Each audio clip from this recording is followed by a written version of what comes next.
So, how do some of these things play out then? In the law, where seemingly, where there is adjudication of cases, there are pronouncements that are made, and then they're not followed. Yes. And one of the big issues that we look at is the Auditor General, who is constantly giving reports about how money is missing, where it has gone, whether it has been mismanaged or misappropriated. But there's very little action that's taken at the end of the day in terms of what to be done. We read an example this morning whereby e-citizen funds to the tune of 6.7 billion shillings, there's still a question mark about. But that has not happened because of, interestingly enough, akin to your advisory about the 2/3 gender rule, there has been no quorum to discuss the issue about where this money went. Same thing with Kenya's debt. Kenya doesn't have a problem with resources. Kenya has a problem with how it spends it. The country's debt, many argue that it's odious, but that's the problem, whereby you cannot fund so many activities that government needs to, because most of it is going towards debt repayment. How should this be handled? It is.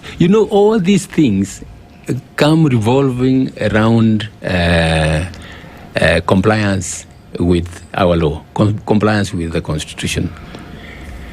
Article 211 provides clear provisions for borrowing by the national government.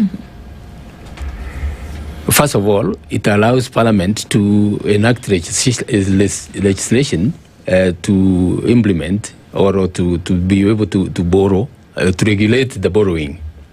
And Parliament has given legislation under the Public Finance Management Act, allowing the CS Treasury to borrow. What you don't see is, the lending institutions are keen. They say, look, tell us the purpose of what, of this borrowing. And in most cases, from the what I have read, the CS gives the purpose. What is not followed, or what is not taken seriously, is the purpose. And the moment you don't comply with that provision, because the borrowing is meant for development.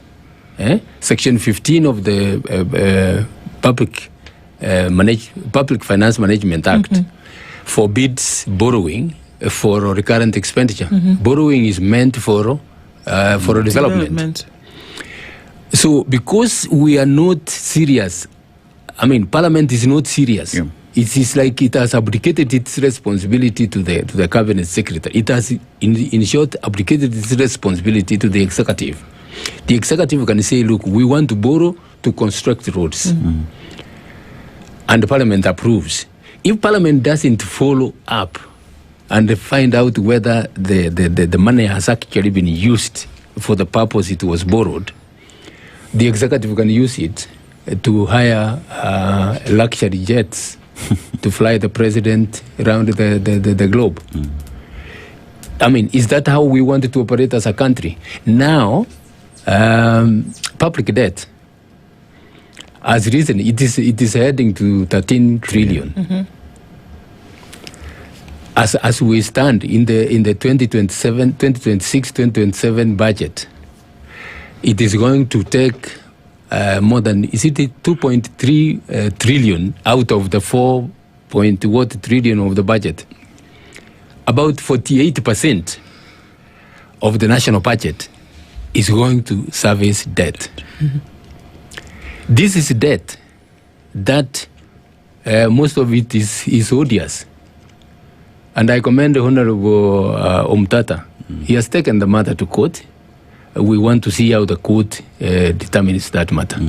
Odious in what sense? Odious. When you're asking, at this 2.8 trillion, you're saying quite a lot of it is odious debt. Meaning what? That you can't see requisite development projects, or what? It is not utilized for the purpose it was borrowed. When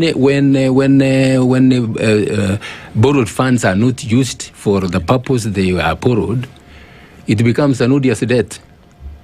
It is not benefiting the public. There was a case in Mozambique. The Mozambique court, Mozambicans took a matter to court, and they got an order. ordering the Swiss banks, which had lent the money, which didn't go to the public, to refund the money that the repayment had been done. International lenders are obligated to ensure that the money is used for the purpose it was borrowed, so that the public are protected. So it is all coming around to the enforcement of the law. It's all coming around to the enforcement of the law. If you don't enforce the law, people, the executive will borrow and use the money as they want. The executive will tramp upon people's rights, and it is, it's total impunity. The culture of impunity.